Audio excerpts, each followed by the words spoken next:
Hey, Dan Passarelli here. Well, before we get into our video today, I figure I'll kind of kick it off with a little rock and roll history. Rock and roll history trivia, anyway. The band Led Zeppelin, you know where they got their name from? Kind of a fun little story. Apparently Jimmy Page was playing with Keith Moon, the drummer from The Who, and Jimmy Page was talking about the new band he was starting, Led Zeppelin, which started out of mostly from the Yardbirds, a lot of carryover members there. And Keith Moon said something to the effect of like, oh yeah, that band ought to go over like a Led Zeppelin, as in like the aircraft made out of lead, right? So like... going down fast. Anyway, clever little history on where that name came from. Speaking of Zeppelins, let's segue into Hindenburg research. You like what I did there? Clever, right? Hindenburg research, which is famous for just doing a lot of research on companies that are just not doing a good job or being fraudulent. They announced a study on, what was it, the biggest company in India just a few months ago and wiped out like hundreds of billions of dollars or something, right?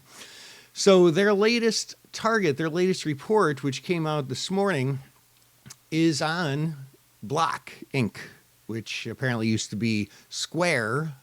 SQ is the symbol. So take a look at this chart of SQ, and they're down 15% today.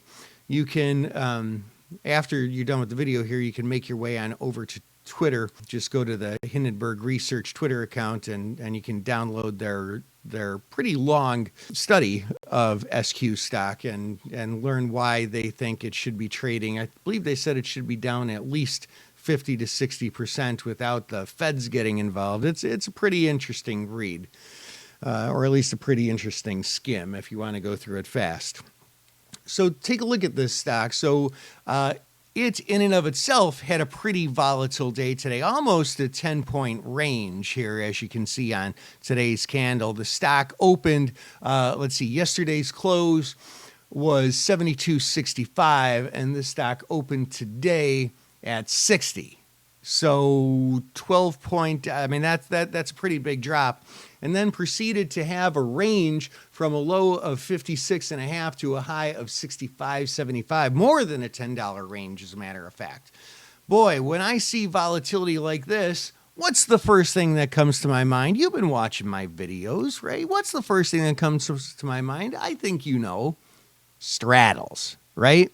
But a lot of times when stocks are, making really big volatile moves, I'm not the first person to think of straddles, and somebody might have gotten there before me and bought a bunch of them and drove the implied volatility higher. So we have to do our research, right?